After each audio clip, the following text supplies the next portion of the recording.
Olá, tudo bem, pessoal? Muito boa tarde a todos e a todas, meus caros alunos e minhas caras alunas, inscritos na disciplina Direito Penal 1.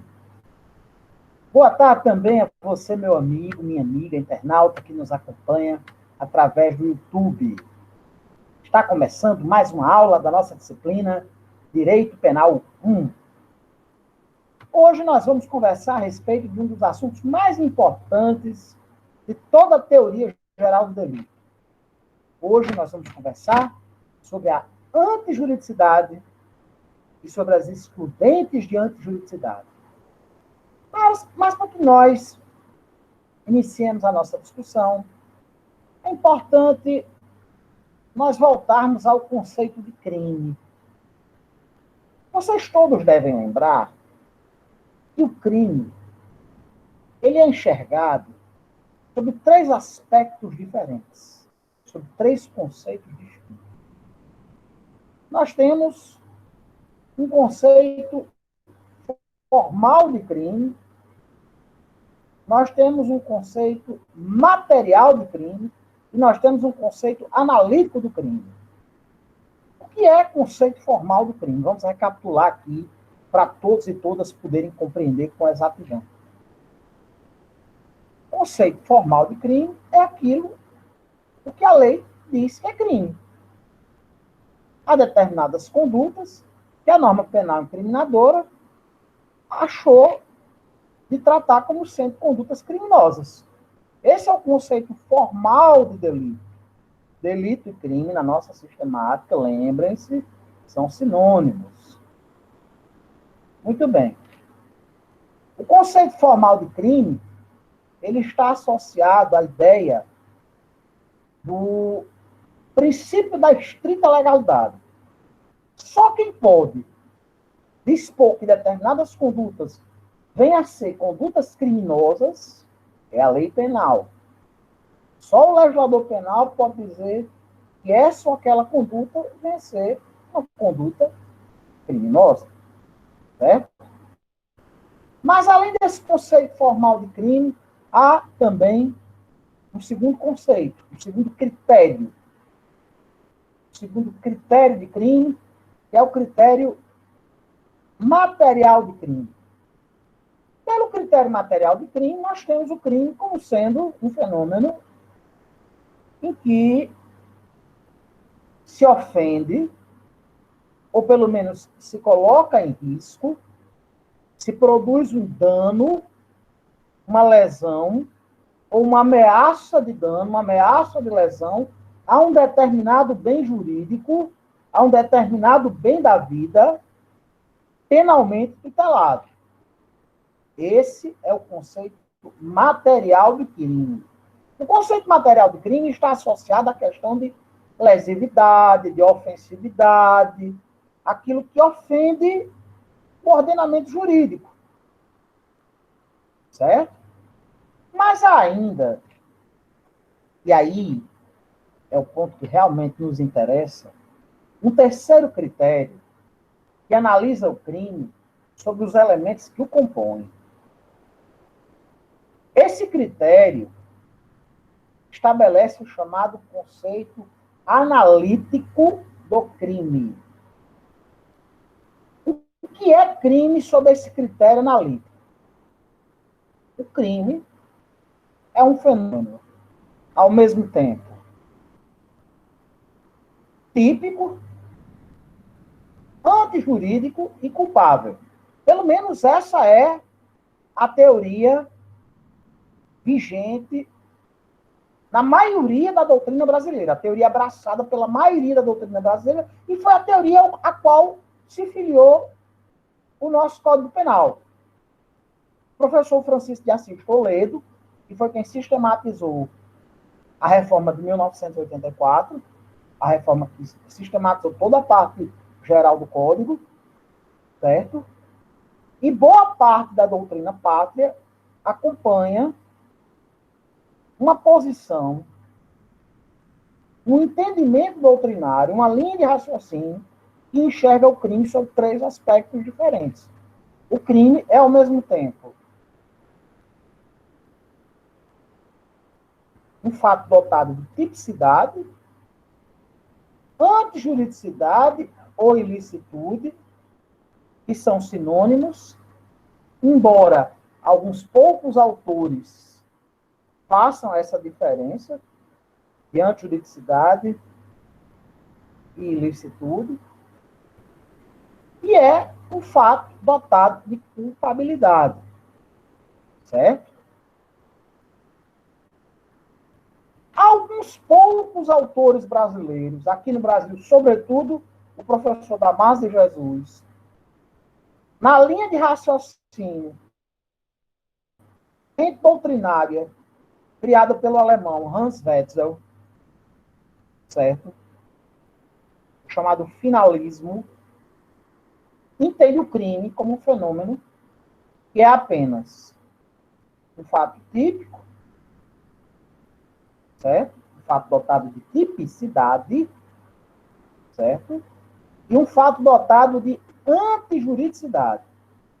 Tipicidade e antijuridicidade. Mas esse não é o entendimento da maioria da doutrina brasileira, nem é, com todas as vênias possíveis, ao final da Márcio Jesus, e a quem entende de forma distinta, certo?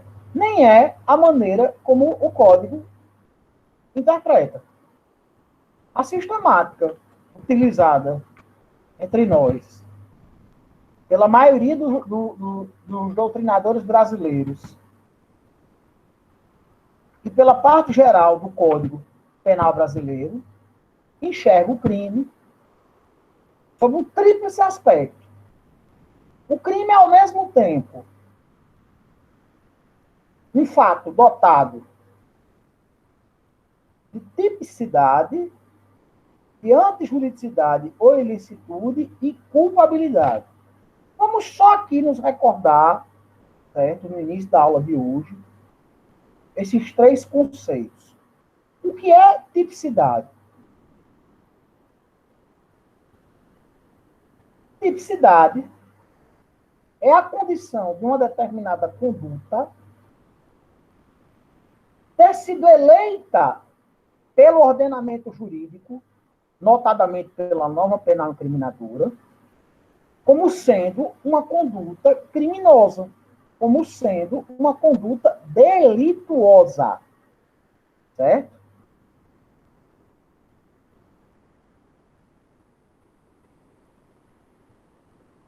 Um fato é típico porque o legislador penal assim o entendeu.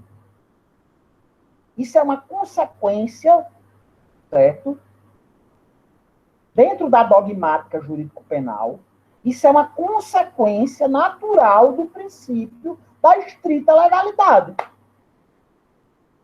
E é, por sua vez, uma consequência do princípio da legalidade. Só a lei penal pode dizer que um fato é típico. Certo? E o fato é típico e não um irrelevante penal, porque o legislador penal entendeu que essa ou aquelas condutas, dentro da fragmentariedade inerente ao direito penal, deveriam ser consideradas como sendo fatos típicos.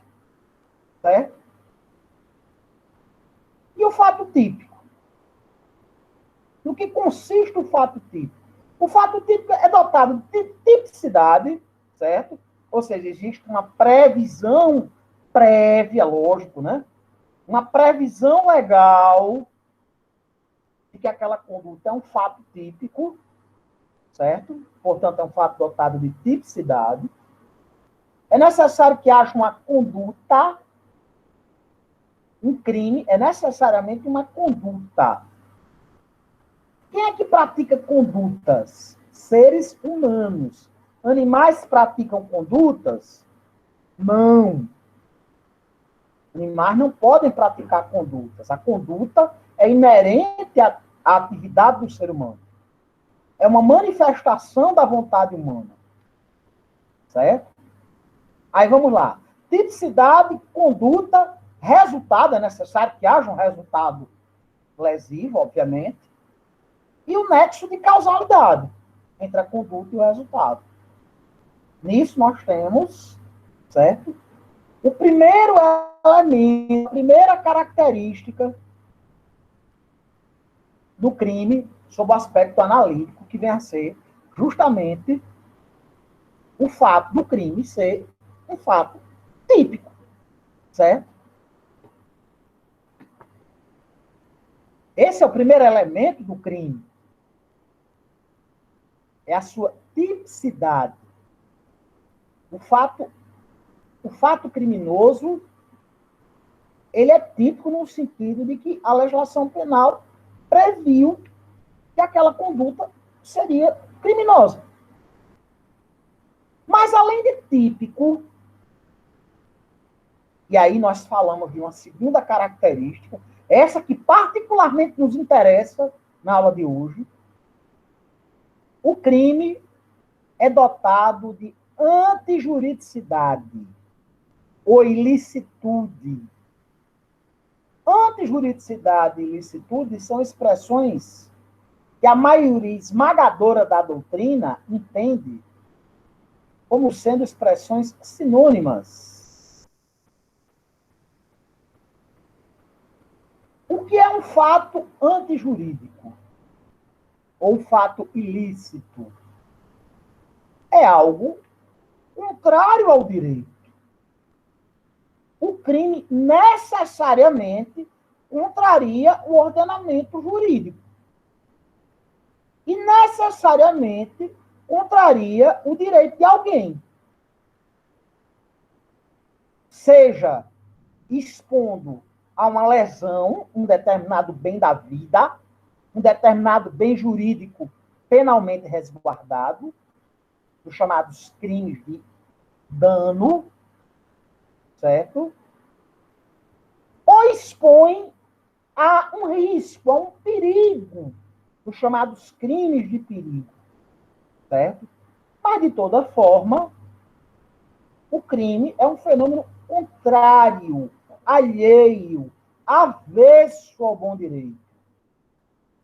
Essa é a segunda característica, é o segundo elemento que compõe o conceito analítico do crime, a antijuridicidade. Só uma pequena observação. Existem alguns autores que dizem que antijuridicidade e ilicitude são conceitos diferentes. Só uma título de curiosidade. Eu acho isso aí, com toda a sinceridade, a discussão do sexo dos anjos. Tá? Eu acho uma discussão acaciana sem maior relevância, do ponto de vista prático. Mas, enfim, existe essa discussão doutrinária. Que o crime não seria um fato, certo? Antijurídico, ele seria um fato jurídico, no sentido de que ele estaria no mundo do direito, mas ele seria um fato ilícito, certo? No sentido de ser contrário ao bom direito, certo? Sinceramente, eu acho essa discussão de só menos importância e pouquíssimos doutrinadores se reportam a essa diferença de ilicitude e antijuridicidade, certo? No sentido de que ilicitude seria uma coisa, antijuridicidade seria outra, certo?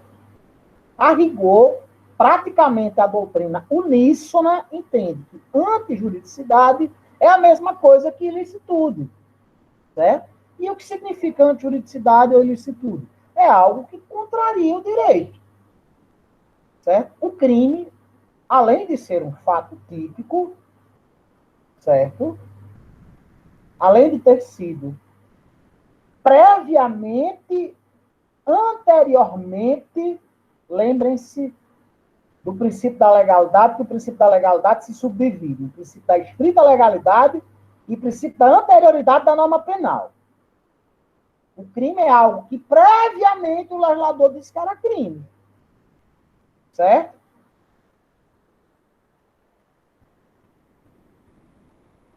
O crime é um fato típico. Mas o crime é um fato antijurídico ou ilícito no sentido da contrariedade ao direito, certo? Existe uma distinção doutrinária interessante sobre a diferença entre antijuridicidade formal e antijuridicidade material, certo? Essa distinção provém dos estudos do jurista alemão Rudolf von Liszt, certo? E, para ele, a juridicidade formal era categoria associada ao direito positivo. O juiz estaria vinculado, certo? Porque o direito positivo tratou de estabelecer que aquela conduta era antijurídica. E a antijuridicidade seria algo, e aí, professor, quem fala disso é o professor Klaus Huxing, certo? Que a antijuridicidade material teria uma natureza de política criminal, certo? Ou seja, em síntese, a antijuridicidade formal ela é entendida como uma contrariedade baseada na interpretação dos termos da lei. Ao passo que a antijuridicidade material, certo, está associada à confirmação da lesão a um determinado bem jurídico, a um determinado bem da vida penalmente tutelado. Certo? Mas vamos lá. Além de ser um fato típico e antijurídico, certo? A maioria da doutrina, aqui entre nós, quem adotou a teoria do chamado finalismo, certo? A teoria finalista foi o finado professor Damásio Jesus, certo? Seguindo Welzel, certo? Hans Welzel, alemão, adotou a teoria do finalismo, certo? Mas, como eu disse anteriormente, entre nós prepondera uma ideia de que o crime, dentro do seu aspecto analítico, dentro desse critério analítico do crime, é composto de 3 elementos: tipicidade, antijuridicidade e culpabilidade. O que é culpabilidade? Eu vou falar em linhas gerais, porque nós vamos tratar dessa questão da culpabilidade. Já foi tratado no ponto 7, certo? Mas vai ser tratado no tocante ao ponto 15, quando a gente estiver falando. Próxima aula, portanto, certo? Quando a gente estiver falando da imputabilidade. Mas a culpabilidade está associada, certo? À questão de reprobabilidade da prática, certo? O agente é culpável. Há determinadas situações em que o agente ele não é culpável, ele, embora possa cometer um fato típico e antijurídico, certo? O agente não é culpável. Eu particularmente me associo, como a maioria da doutrina, a essa concepção tripartida de crime. Porque senão, menores de idade praticariam crimes, certo? E menor de idade não pratica crime, pratica ato infracional. Ou seja, a culpabilidade faz sim, com todas as vênias de estilo, com todo o respeito a quem pensa, a culpabilidade faz sim parte do conceito analítico do crime. Por quê? Porque o crime é, obviamente, um fato típico, certo? Obviamente dotado de tipicidade, e a tipicidade tem esses 4 elementos. Fato típico, a tipicidade, perdão, a tipicidade, a conduta, o resultado e o nexo de causalidade. É um fato antijurídico porque é contrário ao direito, porque ofende o direito. E é culpável, por quê? interessante. Os adeptos da teoria finalista, eles entendem que a culpabilidade ela é uma mera consequência do injusto. Ou seja, ela se trata de um mero pressuposto de aplicação da pena, certo? Só que menor não tem culpabilidade, certo? E menor não pratica crime. Uma pessoa louca, um paciente doido, portador de esquizofrenia paranoide no grau mais elevado, pratica crime? Não. Por que não pratica crime? Porque não tem culpabilidade. Vocês estão entendendo? E foi essa a teoria que o nosso ordenamento jurídico penal consagrou. Certo? Em que pesem as formulações e proposições teóricas dos finalistas. Certo?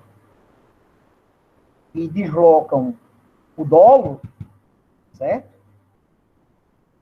Lá para o fato típico, lá para a tipicidade. E resumem o crime a um fenômeno dúplice. O crime seria fato típico e antijurídico. Certo? Mas não, o crime é de fato típico, antijurídico e culpável, dotado de culpabilidade. Porque senão loucos praticariam crimes que não praticam. Menores praticariam crimes e menores não praticam. Por que é que uma pessoa com desenvolvimento mental incompleto ou retardado, ou então com alguma patologia psiquiátrica muito séria, pratica? Quem sabe dizer? Pratica crime? Não. Está alicerçada na culpabilidade, a responsabilidade? Não. Tem responsabilidade? Não. Não praticam crimes porque não têm culpabilidade, portanto, devem ser submetidos a medidas de segurança e não apenas, certo? Da mesma forma que menores de idade, adolescentes infratores, praticam atos infracionais análogos a crimes, certo? E são submetidos a medidas socioeducativas. E não apenas como os culpáveis, como as pessoas dotadas. Porque a culpabilidade, gente, é alicerçada em 3 princípios distintos. A imputabilidade, a potencial consciência da ilicitude e a exigibilidade de conduta diversa. Sobre isso foi tratado já no ponto 7. E a gente vai tratar mais ainda no ponto 15 na aula que vem. Né? A aula aqui não é sobre culpabilidade, a aula aqui é sobre antijuridicidade e suas respectivas excludentes de antijuridicidade. Mas feitas essas considerações iniciais, certo? Acerca, a gente recapitulando esse conceito analítico, o crime sob esse aspecto analítico, certo? A gente entendendo a ilicitude da conduta como sendo a contrariedade ao direito, certo? É preciso que se deixe consignado algo também muito importante. A conduta, ela pode ser ilícita, certo? E não ser culpável. Como nos exemplos que eu citei agora há pouco. Dos menores. Dos inimputáveis em razão de problemas psiquiátricos, do louco. Certo? A ilicitude da conduta, certo? É o antecedente da culpabilidade. Uma conduta ela pode ser perfeitamente ilícita e não ser culpável. Certo? Mas o contrário não subsiste. Não pode haver culpabilidade sem ilicitude, sem antijuridicidade, certo? Por quê? Porque todo ato criminoso é ilícito, é antijurídico, é contrário ao direito, certo? Sob o ponto de vista específico do direito penal, o crime é um fenômeno antijurídico. Por quê? Porque o crime é um fato descrito pela norma penal incriminadora, a tipicidade, certo? Que não é, obviamente, permitido. E que é, obviamente, contrário ao direito, certo? Mas há situações, e a gente vai ver daqui a pouquinho, certo? Que, em que pese haver uma previsão legal, certo? Dentro da norma penal incriminadora, de que aquele fato consiste num fato típico, certo? Em determinadas situações, pela presença de algumas causas de justificação, certo? Existe a exclusão da antijuridicidade, a exclusão da ilicitude da conduta. E a doutrina, gente, utiliza várias nomenclaturas. Excludente de antijuridicidade, excludente de ilicitude, justificante, discriminante. Todas essas quatro expressões são sinônimos. Excludente de antijuridicidade, excludente de ilicitude, discriminante, justificante, né? São sinônimos. O que significam, basicamente, essas expressões que, a rigor, consistem na mesma coisa? São situações em que, apesar de haver a prática de um fato típico, em razão de determinados fenômenos, esse fato é típico, porém não é antijurídico. E sendo um fato típico, mas não sendo antijurídico, portanto, não é crime. A conduta praticada sob o abrigo de uma excludente de antijuridicidade, ou de ilicitude, ou uma justificante, ou uma discriminante, tanto faz, certo? Ela não consiste numa conduta criminosa, certo? Embora seja um fato típico. É um fato típico, mas não é antijurídico. Em razão da presença de alguns elementos que justificam a prática da conduta, que discriminam a conduta, que excluem a antijuridicidade da conduta, que excluem a ilicitude da conduta. E esse é o objeto fulcral, é o ponto fundamental da nossa aula de hoje, meus caros amigos e minhas caras amigas.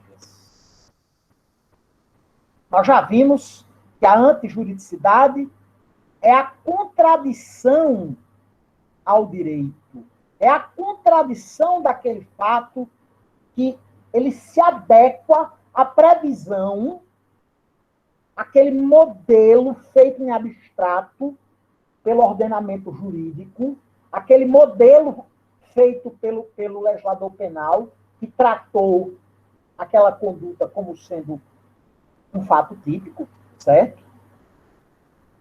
E, portanto, a princípio, um fato antijurídico, um fato que consiste numa lesão, uma ameaça a um direito penalmente protegido, resguardado, certo? Porém, há determinadas situações nas quais essa antijuridicidade ela é dada, certo? E é justamente acerca dessas causas cidade, e doravante nós iremos tratar. Eu vou dar uma pausa para que a gente comece a tratar das causas de exclusão de antijudicidade.